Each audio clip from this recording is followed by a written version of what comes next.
ఒకసారి వార్తల్లోకి కూడా వెళ్ళే ప్రయత్నం చేద్దాం. రైతుల్ని సంఘటితం చేద్దాం. ఉపాధి హామీ చట్టంలో కేంద్ర ప్రభుత్వం తెచ్చిన మార్పులకు వ్యతిరేకంగా ఉద్యమిద్దాం. గ్రామ స్థాయిలో ఉపాధి ఉద్యమం నిర్మిద్దాం. ఇండియా కూటమి పార్టీలతో కలిసి ముందుకెళ్దాం. రామ్జీ చట్టంలో రైతులు కూలీలకు తీవ్ర నష్టం. సిడబ్ల్యూసి సమావేశంలో ముఖ్యమంత్రి రేవంత్ రెడ్డి సరే నరేగా రద్దు, రాష్ట్రాల నిర్ణయాధికారాన్ని లాక్కోవడమే, పంచాయతీ వ్యవస్థను బలహీనపరిచే కుట్ర. 5 నుంచి కాంగ్రెస్ నరేగా బచావో ఉద్యమం అంట. ఇక్కడ విషయం ఏంటంటే వాస్తవానికి ఈ రామ్జీ చట్టంలో అంటే మార్పులు జరిగింది, రైతులకి కూలీలకి నష్టం వాటిల్లే ప్రయత్నం అయితే ఇక్కడ కనపడట్లేదు. ఇప్పుడు యథావిధిగా వాళ్ళ కూలీలు దానికి సంబంధించిన జీతాలు లేకపోతే దానికి సంబంధించిన వేజెస్ దానికి వెళ్తాయి. ఇక్కడ ప్రాబ్లం ఏదంటే రాష్ట్ర ప్రభుత్వాన్ని ఇప్పుడు 40% ఏదైతే ఇది వరకు 90% కేంద్ర ప్రభుత్వం ఇచ్చి 10% రాష్ట్ర ప్రభుత్వం భరించేది.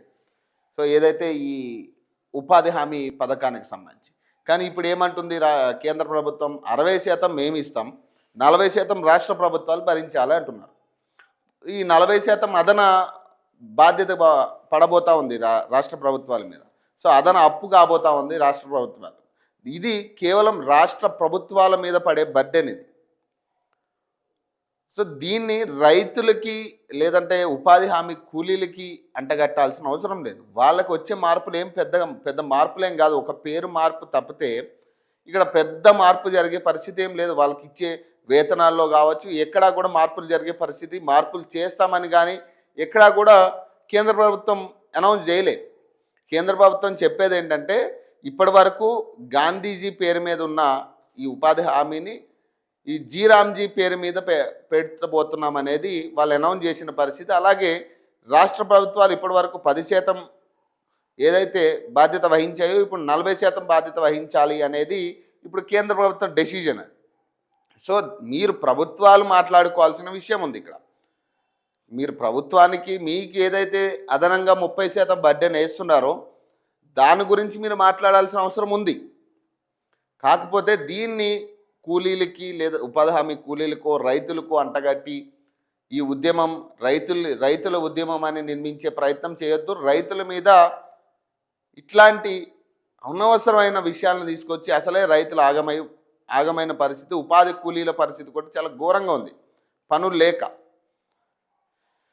మరి ఇలాంటి సమయంలో మరి వాళ్ళ మీద మీరు ఇట్లాంటి బర్డెన్ అంతా మోపి వాళ్ళని ఇన్వాల్వ్ చేసి వాళ్ళకి సంబంధం లేని వాటిని ఇన్వాల్వ్ చేయాల్సిన అవసరం లేదు. ప్రభుత్వాలు మీరు తేల్చుకోండి, మీరు ఏం మాట్లాడుకుంటారు.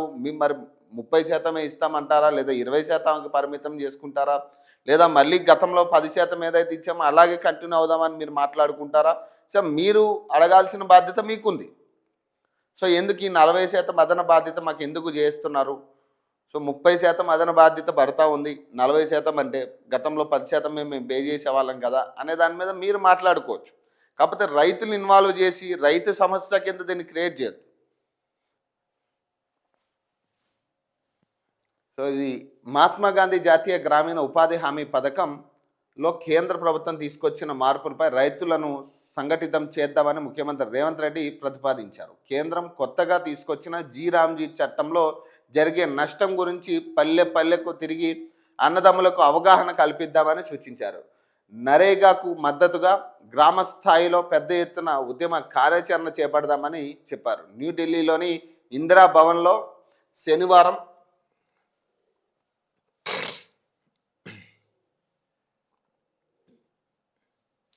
శనివారం జరిగిన కాంగ్రెస్ వర్కింగ్ కమిటీ సిడబ్ల్యూసి సమావేశంలో ఆయన మాట్లాడుతూ కేంద్రంలోని బీజేపీ ప్రభుత్వం పేదల మధ్యతరగతి జీవితాన్ని చిన్నాభిన్నం చేసేలా వ్యవహరిస్తుందని మండిపడ్డారు.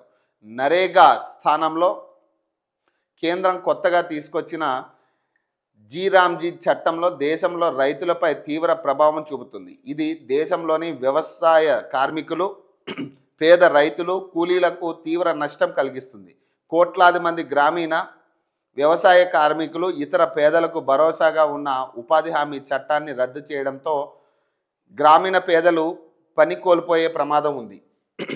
నరేగాకు మద్దతుగా కేంద్రం తీసుకొచ్చిన కొత్త చట్టానికి వ్యతిరేకంగా రైతులను సంఘటితం చేయాల్సిన అవసరం ఉందని ముఖ్యమంత్రి రేవంత్ రెడ్డి అభిప్రాయపడ్డారు. దేశంలో 9 రాష్ట్రాల్లో ఇండియా కూటమిలోని విపక్ష పార్టీలు అధికారంలో ఉన్నాయని, వారందరినీ కలుపుకొని వెళ్తూ నరేగాకు మద్దతుగా పెద్ద ఎత్తున ఉద్యమించాలని సూచించారు.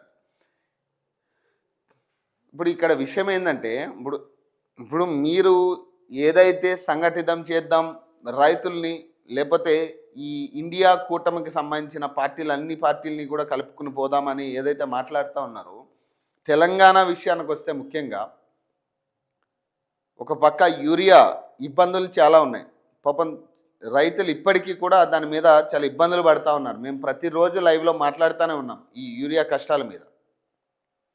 మరి వీటి గురించి మరి ఎప్పుడు ఉద్యమం చేయాలని కానీ, లేదా కేంద్ర ప్రభుత్వం మాకు యూరియా పంపించట్లేదని కానీ, కనీసం దీని మీద స్పందించిన ముఖ్యమంత్రి ఇప్పుడు అక్కడికి పోయి, ఇప్పుడు ఢిల్లీ స్థాయి నుంచి ఇండియా కూటమిని కలుపుకుని, ఇండియా కూటమి పార్టీలన్నీ కలుపుకుని ఓ నగారా మోగించాలి, లేదా ఈ ఏదైతే కొత్త ప్రతిపాదన కేంద్ర ప్రభుత్వం తీసుకొచ్చిందో ఉపాధి హామీలకు సంబంధించి, దీని మీద మేము వ్యతిరేకంగా పోరాడాలి, ఉద్యమాన్ని నిర్మించాలని పెద్ద పెద్ద మాటలు అక్కడ మాట్లాడుతున్నప్పుడు, మరి రాష్ట్రంలో ఇన్ని సమస్యలు రైతుకి సంబంధించి జరుగుతున్నప్పుడు మరి ఎక్కడ దీని మీద మాట్లాడలేదే ముఖ్యమంత్రి? అంత రైతుల మీద మనకు ప్రేమ ఉన్నప్పుడు మరి రాష్ట్రంలో కూడా మీరు ఒక ఉద్యమాన్ని నిర్మించండి. యూరియా కష్టాలు ఎందుకు వాటిల్లుతున్నాయి? పత్తి ఎందుకు కొనుగోలు కావట్లేదు? అసలు రైతు ఒక్క పంట కూడా పండించలేని పరిస్థితి ఎందుకు వచ్చింది? అసలు ఎంతవరకు మనం న్యాయం చేస్తున్నాం రైతులకి? బోనస్ అనేది పక్కన పెట్టండి, అసలు గిట్టుబాటు ధర ఇస్తున్నామా లేదా? దీని మీద మాట్లాడే ప్రయత్నం చేయాలి. ఇప్పుడు ఫస్ట్ రాష్ట్రం సంగతి చూసుకున్న తర్వాత కేంద్రంలో కొట్లాడతారా, లేకపోతే వేరే చోట్ల కొట్లాడతారా అనేది మీ ఇష్టం.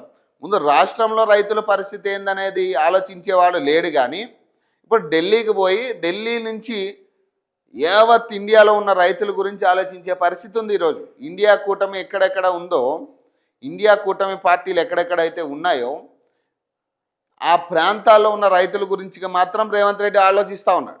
కానీ తెలంగాణలో ఉన్న రైతాంగం గురించి కానీ, రైతుల కష్టాల గురించి కానీ ఏనాడు కూడా ప్రెస్ మీట్లో మాట్లాడిన పరిస్థితి లేదు. ఇంత పెద్ద ఎత్తున యూరియా కోసం కొట్లాడుతూ రైతుల పాపం బయటకు వచ్చి వాళ్ళ బాధలు చెప్పుకుంటా ఉంటే, ఒక ప్రెస్ మీట్లో మాట్లాడుతూ వాళ్ళ సినిమా టికెట్లో లైన్లో కొట్టుకున్నారు, యూరియా కష్టాలు లేవు అంటూ వాళ్ళ పరువు తీసిరు ఒక పక్కన. ఇంకో పక్క సీతక్కకి పాపం వాళ్ళు చెప్పుకోవడానికి వస్తే మీరు అందరూ తాగొచ్చిర్రు అన్నారు వాళ్ళు. ఇక్కడ రైతులకు ఇచ్చే గౌరవం ఇది. తెలంగాణ రాష్ట్రంలో మీ నాయకులు మీరు ఇస్తున్న గౌరవం ఇది రైతులకి. ఇప్పుడు మీరు ఢిల్లీ స్థాయిలో కొట్లాడతారు, మీరు రైతులు మీకు అండగా నిలబడాలి. అంటే మీ అవసరం వచ్చినప్పుడేమో రైతులు మీకు అండగా ఉండాలి, మీకు అవసరం లేనప్పుడేమో వాళ్ళు తాగుబోతులు అవుతారు, సినిమా టికెట్ల కోసం కొట్టుకునే వాళ్ళు అవుతారు, ఇంకేదైనా అవుతారు.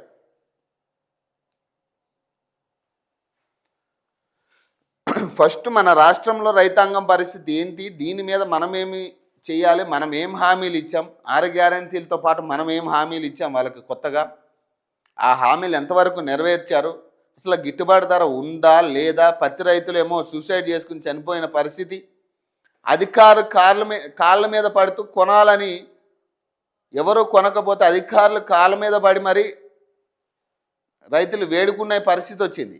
కనీసం వాటికి స్పందించని ముఖ్యమంత్రి, ఇక్కడ ఏ సమస్య మీద స్పందించని ముఖ్యమంత్రి ఇప్పుడు అక్కడికి పోయి ఇట్లాంటి మాటలు మాట్లాడడం అనేది తెలంగాణ ప్రజలకు అవమానం. ఇది